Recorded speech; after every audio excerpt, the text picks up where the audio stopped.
చంద్రశేఖరరావు గారు తీసుకొచ్చి గుదిబండగా మారిన 50% పరిమితితో కూడుకున్న ఆర్డినెన్స్ను ఆమోదించండి అని రాష్ట్రపతి గారికి కలిసి విజ్ఞప్తి చేయాలని దాదాపుగా 10 రోజుల క్రితమే రాష్ట్రపతి గారి అపాయింట్మెంట్ మేము అడగడం జరిగింది. మేము రాష్ట్రపతి గారి అపాయింట్మెంట్ అడిగిన తర్వాత అమిత్ షా గారు, నరేంద్ర మోడీ గారు రాష్ట్రపతి గారిని కలిసారు. వారు ఏం మాట్లాడుకున్నారో తెలియదు, కానీ మా కొండా సురేఖ గారు, మా పొన్నం ప్రభాకర్ గారు, మా మహేష్ గౌడ్ గారు, మా శ్రీధర్ బాబు గారు ఒక ఆలోచనకు, ఒక నిర్ధారణకు వచ్చింది.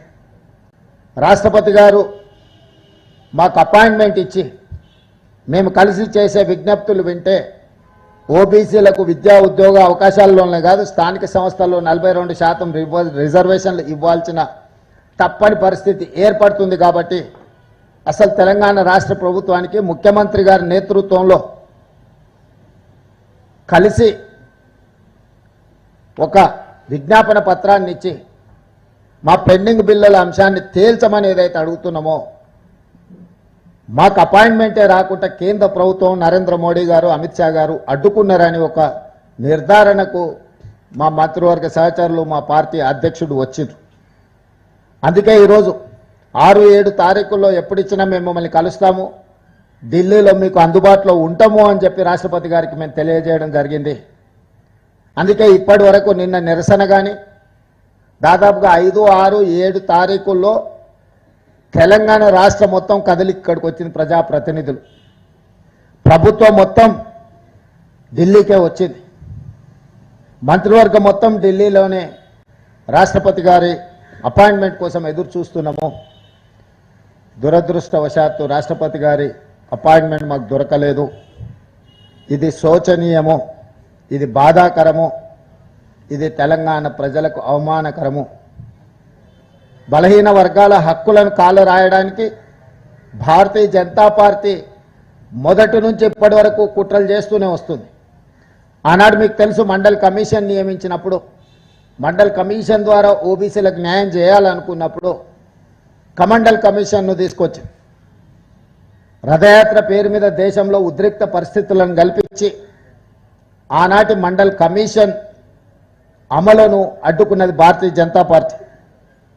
ఆ తర్వాత డాక్టర్ మన్మోహన్ సింగ్ గారు ప్రధానమంత్రిగా ఉన్నప్పుడు, యూపీఏ చైర్పర్సన్గా శ్రీమతి సోనియా గాంధీ గారు ఉన్నప్పుడు ఐఐటి, ఐఐఎం, సెంట్రల్ యూనివర్సిటీలలో బీసీ రిజర్వేషన్లు లేవు, ఖచ్చితంగా అమలు చేయాలి అని నిర్ణయం తీసుకున్నప్పుడు బీజేపీ యూత్ ఫర్ ఈక్వాలిటీ పేరు మీద ఆనాడు ఆ రిజర్వేషన్లను కూడా అడ్డుకున్నారు. కానీ మన్మోహన్ సింగ్, శ్రీమతి సోనియా గాంధీ గారు ఐఐటి, ఐఐఎం, సెంట్రల్ యూనివర్సిటీల్లో ఓబీసీ రిజర్వేషన్లు అమలు చేయడం ద్వారా ఆనాడు అండగా నిలబడ్డారు. ఆ రోజు కూడా కుటిల నీతిని భారతీయ జనతా పార్టీ ప్రదర్శించింది.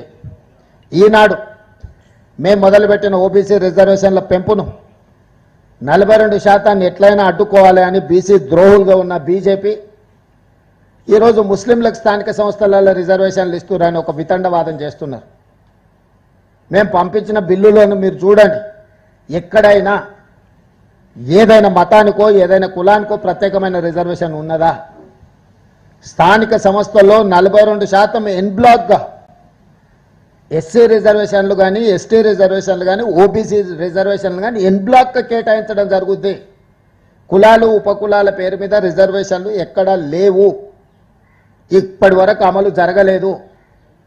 ఎస్సీ, ఎస్టీ, ఓబీసీ రిజర్వేషన్లు ఎన్ బ్లాక్గా వాళ్ళ జనాభా దామాషా ప్రకారం ఎస్సీ, ఎస్టీలకు రిజర్వేషన్లు అమలు చేయడం, ఓబీసీలకు గతంలో చంద్రశేఖరరావు గారు మేము 34% ఇస్తే ఆయన 23%కి తగ్గించి కుదించి ఎన్ బ్లాక్గా 23% రిజర్వేషన్లు అమలు చేశాడు.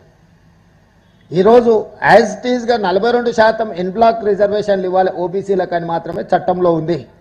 కానీ దురదృష్టవశాత్తు కేంద్ర మంత్రి కిషన్ రెడ్డి గారు, బండి సంజయ్ గారు వారు చట్టాన్ని చదివినరా, చదవలేదా, లేకపోతే రాజకీయ ప్రేరేపితమైన ఆలోచనలతోని చదవకుండానే కళ్ళు మూసుకొని మాట్లాడుతున్నారా నాకు తెలీదు. ఈరోజు మీరు ముస్లింలకు రిజర్వేషన్లు ఇస్తున్నారు కాబట్టి మేము 42% అడ్డుకుంటున్నాము అని వితండవాదం చేస్తున్నారు.